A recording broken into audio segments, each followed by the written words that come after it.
5절의 말씀입니다.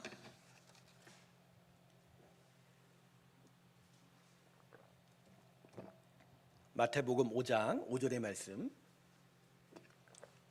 우리 한 절의 말씀이니까 우리 다 같이 두 번 반복할까요? 오늘 같이 읽습니다. 시작. 온유한 자는 복이 있나니 그들이 땅을 기업으로 받을 것이며, 다시 온유한 자는 복이 있나니 그들이 땅을 기업으로 받을 것이며. 아멘. 일상적 회복을 위한 단계 1차 조치가 오늘 발표가 되었죠. 그래서 11월 1일부터 저희 교회에, 물론 여전히 대면 예배가 제한적이지만 정원의 50%까지는 예배를 드릴 수 있습니다. 만일 우리가 2차 접종 후 14일이 지난 접종 완료자만 예배를 드리면 의자의 자리는 제한이 없게 됩니다. 확실히 풀렸죠? 지난 주간에는 오늘까지도 19명 정도 예배를 드리게 됐는데, 그죠? 이제는 다음 월요일부터는 우리 교회 성도들은 어느 예배라도 아무 때나 와도 예배를 드릴 수 있게 되었습니다. 할렐루야. 할렐루야. 근데 이것이 마음속에 할렐루야가 안 되는 분이 좀 있을 것 같아요. 제가 오늘 밴드 공지에 올렸지만, 우리가 처음엔 방역 수칙 때문에, 방역 조치 때문에 저희 예배가 한 발 뒤로 물러섰지요. 하지만 다시 예배를 회복하는 건 방역 수칙으로 되지 않아요. 몇 번 여러분한테 말씀드렸지만 믿음의 도전이 없이는, 그죠? 이 자리에 다시 나온다라는 거 참 어렵죠. 그래서 사실 그동안 우리가 계속 영상으로 또한 또 대면 예배를 이따금씩 드리는 가운데서도 이 마음에 하나님을 향한 그 사랑과 믿음의 고백을 잃지 말았어야 하는데요. 과연 우리 성도들은 이렇게 예배 제한 조치가 풀리는데 얼만큼 하나님 앞으로 더 나올 수 있게 될까? 물론 심령의 예배가 가장 우선적이지만 또 이 신령의 예배를 우리가 지켜나갈 때 함께 모여 하나님을 예배하는 것도 정말 귀한 일이 될 것입니다.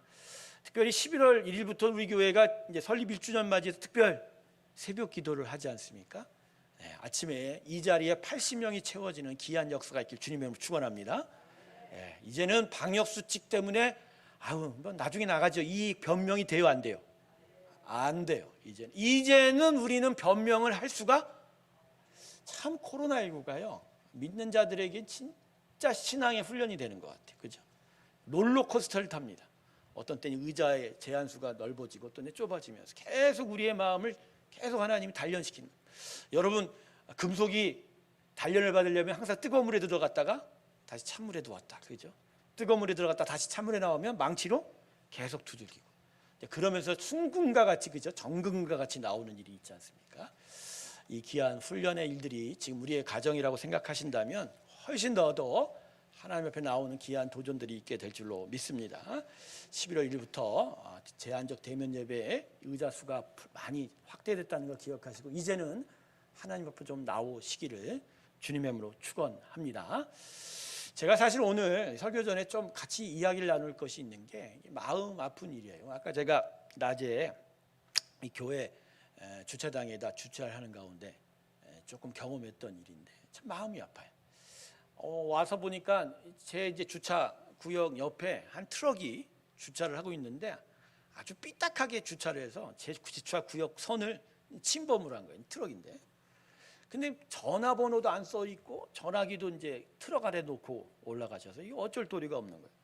근데 마침 이제 관리소장님이 오셔갖고 이제 후다닥 올라가셔서 그 운전사를 찾아주신 거예요. 저도 이제 다시 업소에 전화를 해서 그 차주를 이제 불렀어요. 정중하게 불렀죠. 근데 내려오시는데 갑자기 내 앞을 쑥 지나가다가 이제 교회 차를 보더니 이러는 거예요. 재수 없는 교회 차네, 이러고 이제 던지고 가는 거예요. 저한테 재수 없는 교회 차네. 그래서 갑자기 내가 무슨 소리 들었나 했다가 재수 없는 교회 차래서, 아니 주차하는 게 재수 없는 교회하고 뭔 상관이 있으시길래 그러냐고, 이걸 좀 치워주시기만 하면 되는데 했더니 막 혼자서 막 뭐라 그래. 그래서 듣지 말고, 그래서 나 혼자 차에 오고 다시 이제 했는데 이분이 또 제 앞에 올라가면서 이제 한마디를 들어놓는 거야. 우리는 교회 진짜 싫어하고 교회가 정말 아파한다. 자, 여기까지면 제가 교회들이 얼마나, 성도들이 이 세상에 대해서 못난 짓을 했으면 이럴까 마음이 아프다 그랬는데, 이분이 마지막에 뭐라는 줄 아세요? 내가 예전에 안수 집사였어요. 안수 집사. 이러는 거 아니에요. 제 마음이 진짜 찢어졌어요. 더 이상 제가 그분한테 말할 수가 없고, 옆에 관리소장님은 진짜 막 화가 나갖고 큰 소리 치고 그랬거든요. 뭐 경찰을 부르니 해서 그럴 필요 없다고, 그냥 올라가시면 된다고 그랬는데, 그리고 잠깐 밖으로 나왔어요. 따뜻한 햇빛을 좀 쬐면서 그런 생각했는데, 야, 이게 어쩐 일인가. 왜 저분은 한 교회의 안수 집사로 세워져서 귀한 신앙의 삶을 살다가 왜 지금 이렇게 못난 모습을 하고 있고, 참 마음 아픈 일들을 지금 우리가 이게 다 경험하고 있을까라는 거죠. 과연 뭐가 문제일까? 교회가 먼저는 문제이겠죠. 근데 교회 문제의 가장 핵심은 사람들이 행한 잘못과 죄악이 아니에요. 복음을 제대로 못 가르쳤다라는 거죠. 신앙생활의 초점이 어디 있죠? 나한테 있어요? 하나님한테 있어요? 하나님한테 있거든요.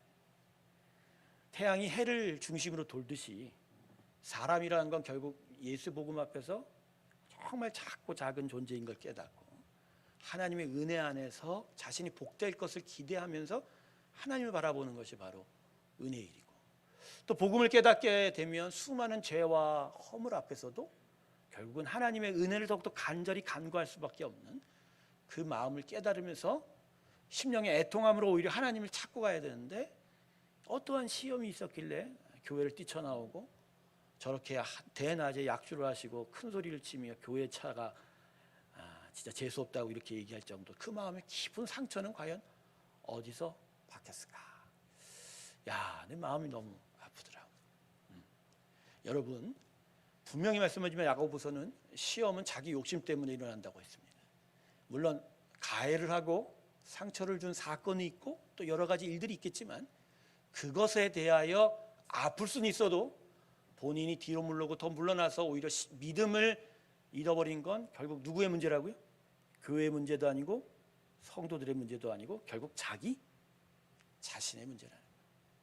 왜냐하면 우리는 사람을 통해서 복음을 믿고 말들을 통해서 복음을 믿는 게 아니라 성령의 감동과 함께 하나님의 은혜로 인하여 우리는 구원을 받기 때문입니다. 그 은혜와 성령의 감동이 결코 잘못되지 않았을 때 우리는 왜 믿음의 자리에서 뒤로 물러설 수가 있겠을까요? 우리 안에 진짜 다시 한번 복음의 회복이 있기를 주님의 이름으로 축원합니다. 정말 중요한 건 하나님이에요. 하나님을 향하여 하나님만을 바라보는 그 귀한 일들. 제가 왜 이 팔복 강의 전에 이 이야기를 함께 나누냐면, 결국 이 팔복이라는 것이 바로 하나님을 향하여 우리가 어떠한 자세로 서 있어야 되고, 그래서 그 하나님의 은혜를 어떻게 바라봐야 되는다는 것을 아주 분명히 가르치고 있거든요. 팔복의 말씀 속에는요, 사람에 대한 이야기가 없어요. 무조건 예수의 복음과 하나님의 복주심이고, 그 안에 하나님을 우리가 어떻게 바라봐야 되는지에 대한 참된 믿음의 자세들이 나타나 있습니다. 우리 새롭게 성도 여러분, 팔복 이 시간들을 통해서 정말 하나님을 온전히 바라보고 참된 믿음의 자리로 계속 성장해 나아가시기를 주님의 이름으로 축원합니다. 기도하겠습니다. 하나님, 우리들의 인생 속에 참 아픈 일들이 많습니다. 시험을 당했다고 하고, 나는 아프다고 하고, 상처를 받았다고 하고, 참 안타깝고 아픈 일들이지만, 그럼에도 불구하고 우리가 믿음에서 떠날 수 없고 하나님 전에서 떠날 수 없는 건 우리의 삶에, 우리의 신앙의 삶의 초점은 하나님께 있기 때문입니다. 하나님의 은혜는 우리를 다시 소송케 하실 것입니다. 하나님의 은혜는 우리를 다시 살릴 것입니다. 하나님의 은혜는 시험을 넘어 상처가 회복이 되고 온전한 모습으로 주님 앞에 다시 서게 할 것입니다. 이 은혜를 잃지 말게 하여 주시옵시고 다시 주님 앞에 서게 하여 주시옵소서. 한국교회를 다시 회복시켜 주시옵소서. 사람 때문에, 말 때문에, 교회 때문에, 이 땅의 부족한 교회들 때문에 상처받게 하지 마시고 온전히 주의 복음에, 예수의 복음에, 아버지여, 그 복음의 깊이와 넓이 가운데로 나아가게 하여 주셔서 복음으로 인하여 참되게 살아있는 믿음의 성도들 되게 하여 주시옵소서. 더더욱 그 복음의 부흥을 주님께서 허락하여 주시기를 원합니다. 새로운 교회도 이 복음의 역사를 허락하여 주시옵시고 우리 성도들 예수의 복음, 그 믿음으로 참된 믿음의 삶을 살아가게 하여 주시옵소서. 감사드리며 예수님의 이름으로 기도드립니다. 아멘.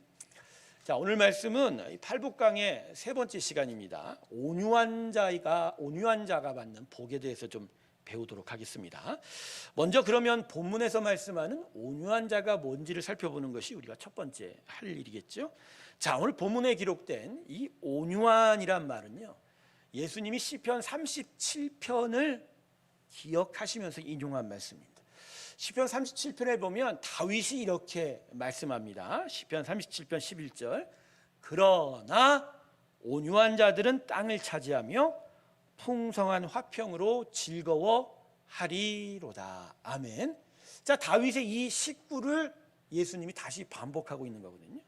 근데 이 시편 37편의 주제가 뭐냐면요, 극심한 고난과 고통을 당하는 가운데서도 선한 하나님의 인도와 보살핌을 끝까지 기다리는 자에게, 그 하나님을 신뢰하는 자에게는 결국 복이 주어질 거라는 그런 메시지.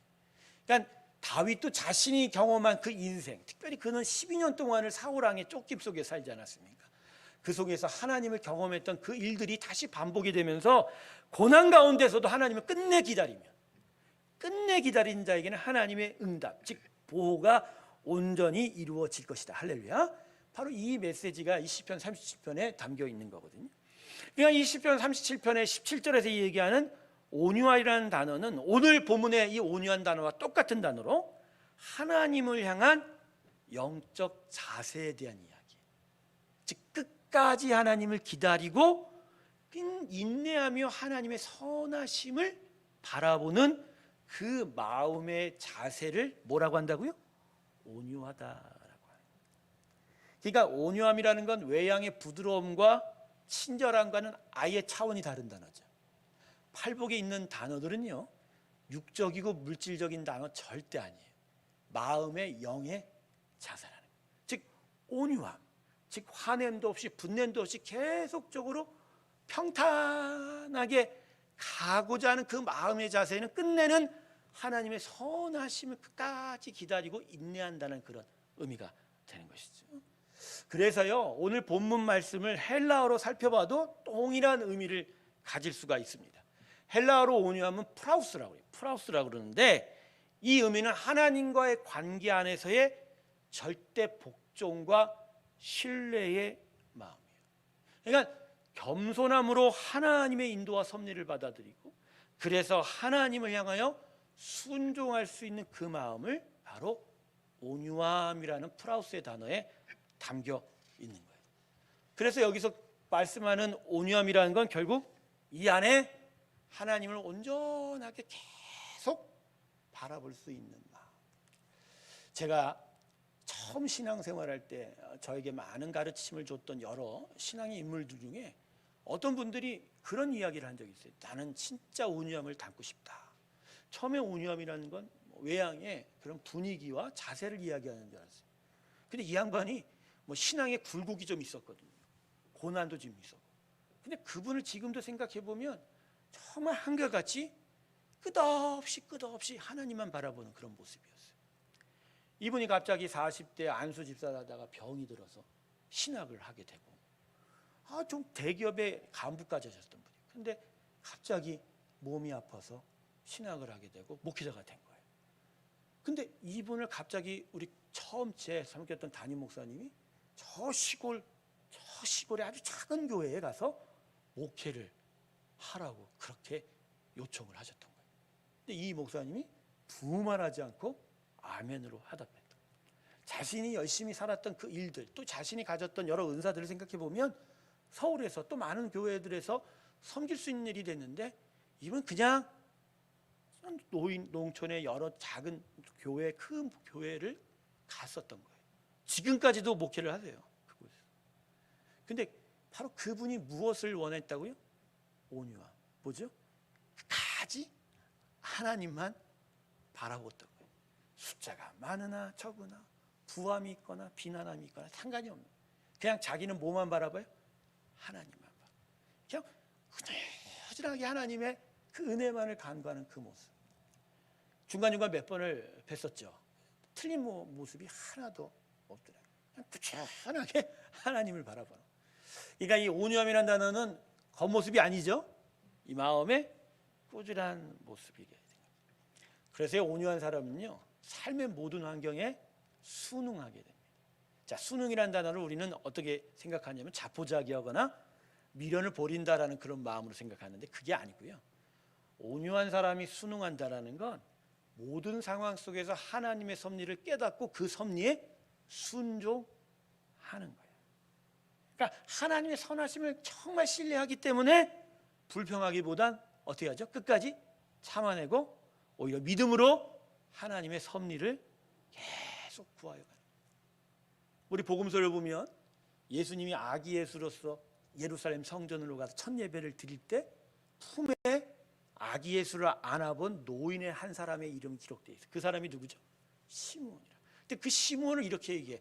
주의 영광이 올 날을 기다렸던 자라고 했어요. 즉 바로 선지서에서 이야기했던 참된 임마누엘 메시아가 바로 자신의 때에 올 것을 끝까지 기다렸던 거예요. 그러니까 젊은 시절부터 끊임없이 메시아만을 기다렸던 거예요. 계속 그 메시아를 기다리고 그 메시아가 자신에게 찾아올 것을 기다리면서 하루도 빠짐없이 성전에 나가 기도했었을 사이에요. 근데 그 젊은 시절부터 그 늙은 나이에 이르기까지 하루도 빠짐없이 예수를 기다리고 메시아가 올 것을 기다렸던 그 마음이 보통 마음이 아니었을 거예요.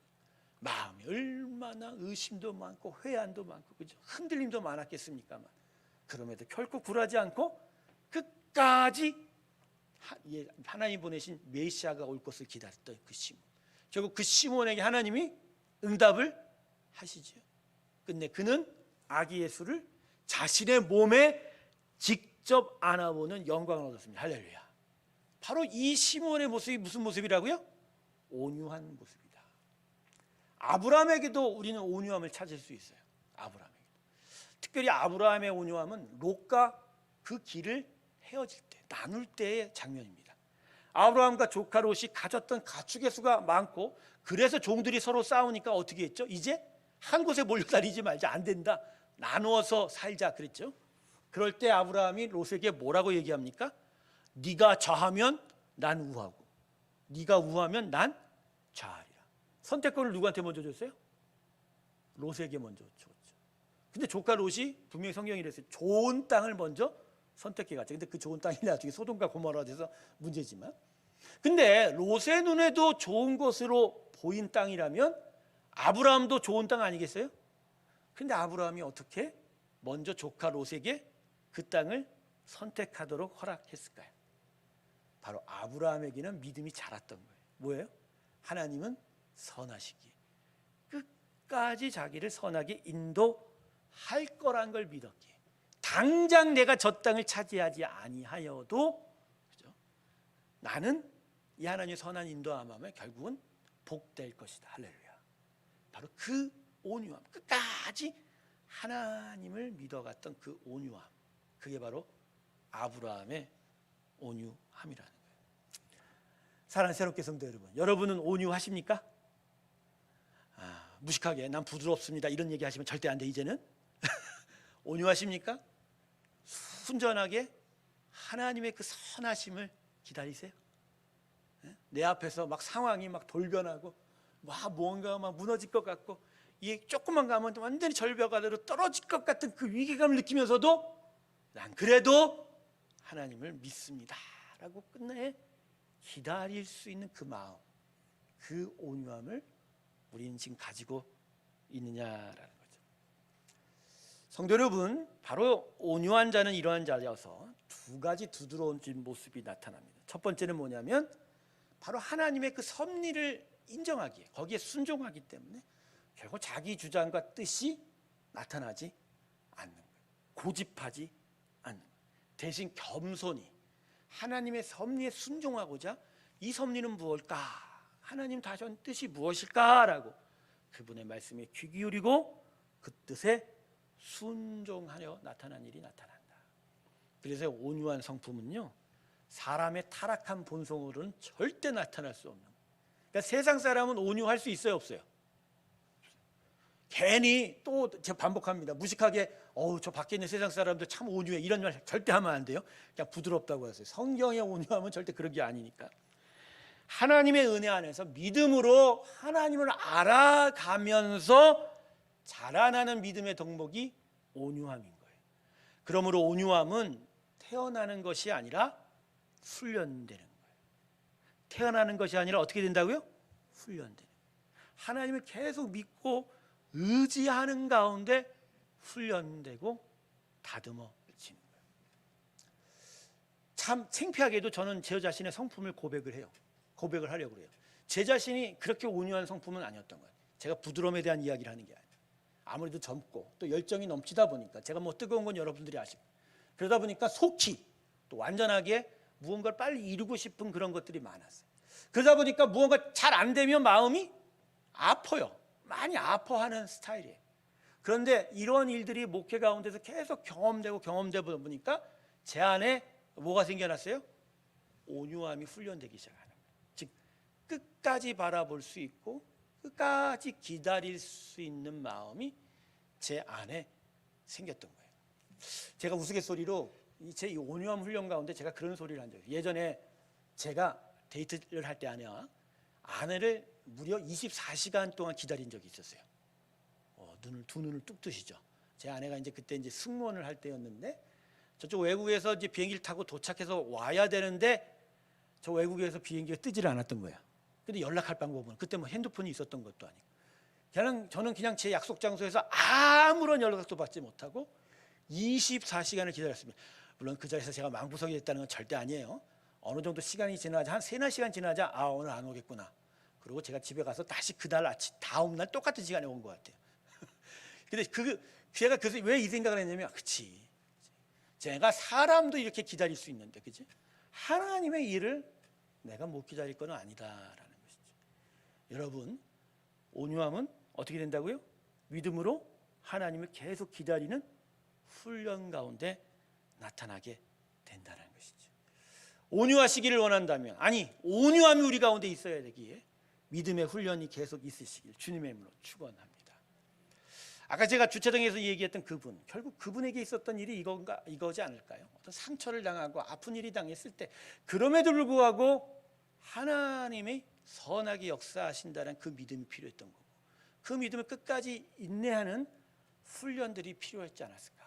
그리고 그 훈련들을 계속 교회나 복음이 가르쳐줬어야 되는데, 복음의 훈련이 아니라 교회 생활을 하고 교회 생활을 적응하는 훈련들이 되다 보니까, 그죠?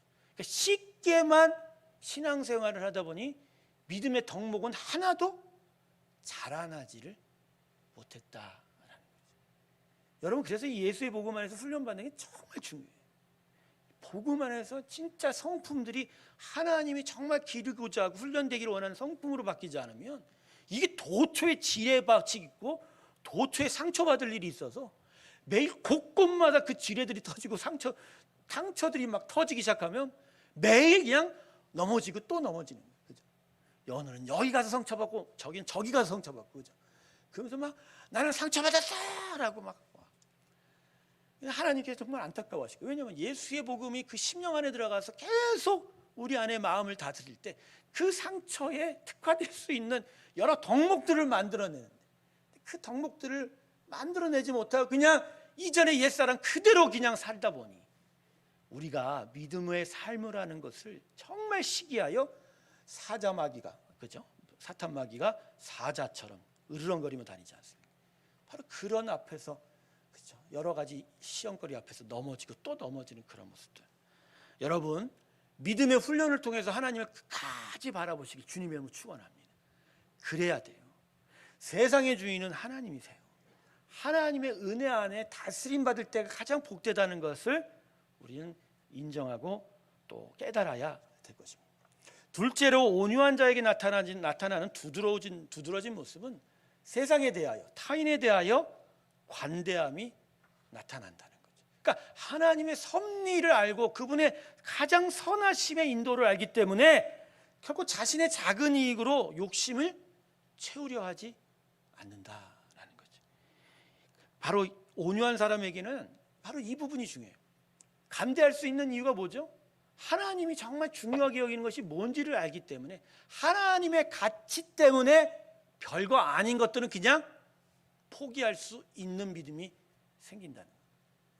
제가 원래 목사 안수를 2003년 가을에 받을 수 있었어요. 2003년 가을에 목사 안수식까지 모든 과정이 다 정해져 있었는데 갑자기 제가 그 다음에 봄으로 6개월을 연기를 하게 됐어요. 여러 사정이 있었는데 뭐 그거 얘기하면 너무나 창피스럽고 제 문제는 아니었어요. 다른 사람의 문제 때문에 갑자기 그거에 불똥이 튀어서 제가 안수를 받는 과정. 근데 사실 그때 제가 안수를 받았어야 됐거든요. 동기들에 비해서 1, 2년이 늦었고 또 여러 사역을 하기 위해서는 많은 분들이 저한테 안수를 원했었었는데 그래도 불구하고 하용주 담임 목사님께서 저한테 전화를 하고 너 내년에 받아. 딱 한 번이면 전화를 끊어버리는 거예요. 갑자기 어렵더라고요. 근데 제가 그때 깨달았어요. 내가 안수를 받는 게 중요한 게 아니고 하나님의 시간표가 더 중요하다. 할렐루야. 이걸 하나님의 섭리로 알고 순종할 때 내 안에 하나님의 크신 일들이 있을 거라고 하는 그 믿음이 저한테 생기더라고요. 전화를 끊고 1시간 정도 마음이 힘들었지만 그 이후로는 평안해졌어요. 오히려 그 다음 해 안수를 받게 됐을 때 오히려 큰 복을 제가 얻게 되는 일이 제가 경험했던 일입니다. 결국은 관대할 수 있는 이유는 내 안에 어떤 가치관이 변한 게 아니고요. 하나님의 가치에 대해서 깨닫게 되는 거예요. 하나님이 정말로 중요한 것들에 대해서 내가 집중하기 시작하면 세상이나 사람들이 원하고 또 중요하게 생각하는 것들에 대해서는 별로 마음이 안 가요. 그러니까 그런 부분들이 나타나면 쉽게 그래 너 해, 너 가져. 아브라함이 롯과 그 땅을 나누어 가질 때의 마음이 바로 이 마음이었을 거예요. 아브라함은 하나님의 시간표와 하나님의 섭리에 대해서 깨닫고 있었을 거예요. 그래서 눈에 보이는 좋은 땅을 갖는 게 우선이 아니라. 근데 맞죠? 결국 롯이 소돔과 고모라 그 보기 좋은 땅을 갖다가 어떻게 됐죠? 자신의 가족들 다 특히 자기 아내는 죽었지 않습니까? 하나님의 저주가 있을 때. 하지만 아브라함은 좀 못한 땅을 얻었어도 오히려 그 땅을 자신의 후손에게 전해줄 수 있는 그죠? 그 가나안 땅을 온 하나님의 약속의 땅으로 삼을 수 있는 그런 믿음의 축복이 있지 않았습니까? 바로 그런 거예요, 여러분. 진짜 온유한 자는 관대함을 합니다. 무엇이 중요한지 무엇이 가치가 없는지를 알고 있는 거예요. 모세를 한번 생각해 보세요. 온유함의 훈련을 받았기 전에는 그는 혈기가 끓어오르는 사람이었죠. 혈기가 끓어오르다 보니까 정말 안 좋은 장면을 보고 그가 강야로 나가기 전에 무슨 일을 했죠? 외국 사람을 쳐 죽였죠. 동족을 괴롭히는 외국 사람을 쳐 죽였죠. 근데 그게 하나님 보시기에는 의로운 게 아니었어요. 자기 의 때문이었어요. 결국 이 모세를 하나님이 어떻게 훈련시키죠? 그 길로 광야로 쫓겨가서 몇 년을 거기에 있어요? 몇 년이 아니죠. 40년을 그곳에서 다시 자기가 하나님의 손에 의하여 회복될 그날을 기다리며 40년을 끝까지 기다린 거예요. 성경의 숫자를 보면 참 재밌어요. 4자가 붙으면 대부분 시험을 받고 끝까지 인내하는 시간들이 그죠? 7자나 12자를 보면 참 완전한 축복이 있어. 그래서 사실은 이 특별 새벽 예배는 40일을 해야 합니다. 할렐루야. 그러니까 요번에 2주 하는 게 연말까지 쭉 할까요? 여기서 결정합시다. 여기서 결정합시다. 할렐루야. 권사님도 손을 미적거리시는데 여기서 결정합시다. 장로님 저희는 40일에 참 안타까움이 있죠. 그때 5일, 6일 남았는데 그걸 해결했었으면 진짜 하나님의 영광이 나타나지 않았어요. 사단박이 진짜 4자 앞에서 진짜 우리들에게 공격 많이 합니다. 어쨌든 간에 이 광야 40년을 통해서 모세가 얻었던 건 뭐죠? 온유함이었다. 그러다 보니 하나님의 선하심 끝까지 바라볼 수 있는 힘이 있었어요. 그래서 다시 애굽으로 돌아와 하나님의 사명을 감당할 때 바로왕 앞에 자신의 동족을 광야로 끄집어내는데 바로왕이 얼마나 강팍하게 했습니까? 그죠? 계속되고 회방할 뿐만 아니라 자기 동족들 더 괴롭히고 그리고 그 괴롭힘 속에서 동족들이 욕을 하고 막 조롱을 하는 가운데서도 굴하지 않았어요. 모세는 끝내 10가지 재앙부터 한 가지 재앙부터 10가지 재앙까지 끝까지 다 낱낱이 이야기. 민수기 12장 3절이 그래서 이렇게 이야기하죠. 이 사람 모세는 온유함이 지면의 모든 사람보다 더 하더라. 지팡이를 반석에 내리치면서 막 화를 내고 결국 가나안 땅에 못 들어가던 모세의 그 분노, 그 겉으로의 그 다혈질적인 그의 모세의 모습. 근데 그것 때문에 모세가 온유함이란 칭함 못 받는 건 아니에요. 그가 무엇을 꾸준하게 바라봤다고? 하나님의 선하심, 하나님의 그 섭리 끝까지 바라봤다. 특별히 성도 여러분, 온유한 삶은 무엇보다 주님이 십자가를 앞에 두고 가신 길이라는 걸 기억하시길 주님의 이름으로 축원합니다. 마태복음 11장 29절에 예수님이 뭐라고 얘기하십니까? 나는 마음이 온유하고 겸손하니 나의 명예를 메고 내게 배우라. 참 이게 깊은 말이에요. 왜 예수님께 그 모든 짐을 수고하고 짐진보다 다 나에게로 와서 짐을 맡기라고 하지 않습니까? 그러면서 하신 말씀이 얘기해. 나는 마음이 온유하고 겸손하니 나의 명예를 대신 메라. 이게 뭐죠? 결국 믿음이라는 건 결국 예수님만 바라보고 하나님만 바라보고 끊임없이 온유하게 한 곳을 향하여 가는 그 길이라는 거. 근데 그 길에 본이 누가 되셨다? 예수님. 그래서 예수님이 공생의 생활 동안 수많은 대적자들의 공격과 심지어 제자들이 배반하고 가룟 유다는 은30냥에 예수님을 팔고 그런 상황 속에서도 그분은 십자가를 포기하지 않았죠. 끝까지 십자가 그 정상을 향하여 묵묵하게 나아가셨고 결국 그걸 통해서 온 땅의 백성들이 구원을 얻게 됐다는 것이죠. 좀 시간이 많이 갔는데 제가 여러분과 함께 더 하나 살펴보고 싶은 건, 그런데 우리가 예수님의 이 온유함, 이 훈련되어지는 그 온유함을 얻어가는데 큰 장애물이 하나가 있어요. 그게 뭐냐면 억울함이에요. 억울함. 자, 온유함을 얻어가는데 가장 큰 장애물이 뭐라고요? 억울함이에요. 어떤 억울함? 아니, 온유함으로 살아가려면 하나님을 끝까지 믿고 신뢰하라면, 그죠? 그러면 하나님만 의지해야 되는데, 그러면 갑자기 내 눈앞에 좋아 보이고 그저 먹음직스러워 보이는 모든 것들을 우리는 포기해야 돼. 아브라함처럼 말이에요. 모세처럼 조롱도 당해야 되고 손해도 봐야 되고 기회를 뺏기기도 하고, 그래서 억울함도 당해야 하는 거죠. 겉으로 볼 때 자기를 주장하고 자기를 앞세우는 자들이 좋은 모든 것을 차지하는 것을 바라보면서도 끝까지 하나님을 바라봐야 되니 마음 안에 뭐가 자리 잡겠어요? 억울함. 이러다가 나 진짜 뒤처지는 거 아니야? 손해만 보는 거 아니야? 그 때때로 그것이 막 육체적으로 눈에 보여지는 것 같아요. 그래서 신앙인들의 삶에 온유함의 덕목이 길러지지 않는 이유 중에 대표적인 큰 이유는 손해 볼 것에 대한 억울함 때문에. 여러분, 신앙생활하다 보면 당연히 성령님이 여러분 안에서 감동시키셔서 참으라도 하시고 양보하기라도 하시고 포기하라는 말씀이 계속 있어요. 근데 그러한 하나님의 권유, 성령님의 감동하심 앞에서 우리가 막상 어떤 일을 결정할 때 그 결정하는 것을 막는 게 뭐죠? 이 억울함이에요. 나만 손해볼까 봐, 나만 뒤처질까 봐. 근데 오늘 바로 이 억울함에 대해서 하나님께서 우리에게 뭐라고 얘기하시죠? 온유한 자는 복이 있으니 뭘 받는다고요? 그들이 땅을 기업으로 받을 것이요. 그 억울함에 대한 보상이 있다는 거예요. 그 억울함에 대한 보상이 뭐라고요? 온유한 자가 땅을 차지한다. 지금 당장은 빼앗기고 지금 당장은 손해보고 그래서 지금 당장은 억울함을 당하게 되지만 하나님은 그 온유한 자를 결코 잊지 아니하시고 그들에게 합당한 하나님의 나라, 그 땅을 주신다는 거예요. 여기 하나님의 자녀들의 놀라운 축복의 비밀이 있는 거예요. 세상은 온유한 자의 길을 힘없는 자의 길, 패배의 길이라고 여겨요. 그리고 그러한 소리들이 그냥 우리들의 귀 속으로 들려와 우리의 마음 속을 찔러댑니다. 아, 진짜 나 패배하는 거 아니야? 나 진짜 힘없이 살아가는 거 아니야? 그런데 아니에요. 절대 아니에요.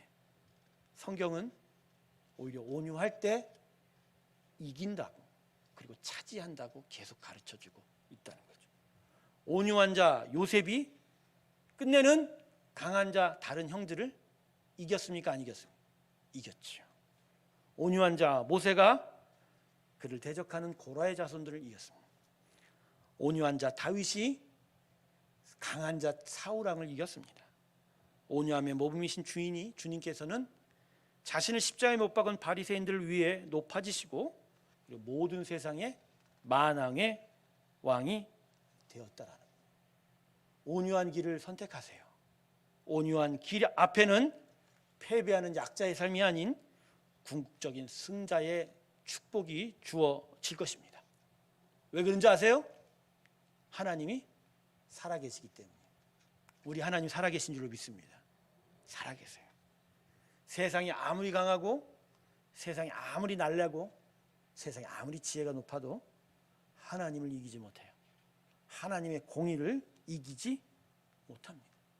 세상이 약육강식의 정글이 된 것처럼 보이지만 아니에요. 결국엔 뭐가 이겨요? 하나님의 공의가 이깁니다. 시편 37편 17절 18절은 그래서 이렇게 말씀합니다. 악인의 팔은 부러지나 의인은 여호와께서 붙드시는도다. 여호와께서 온전한 자의 날을 아시나니 그들의 기업은 영원하리로다. 할렐루야. 하나님은 당신의 온유한 자녀들을 세상들의 스스로 강한 자들의 손에 버려두지 않아요. 자기의 힘으로 빼앗은 자들은 결국 다 뺏기게 됩니다. 그리고 하나님을 의지하여 하나님 때문에 빼앗긴 자는 결국은 다 차지하게 될 줄로 믿습니다.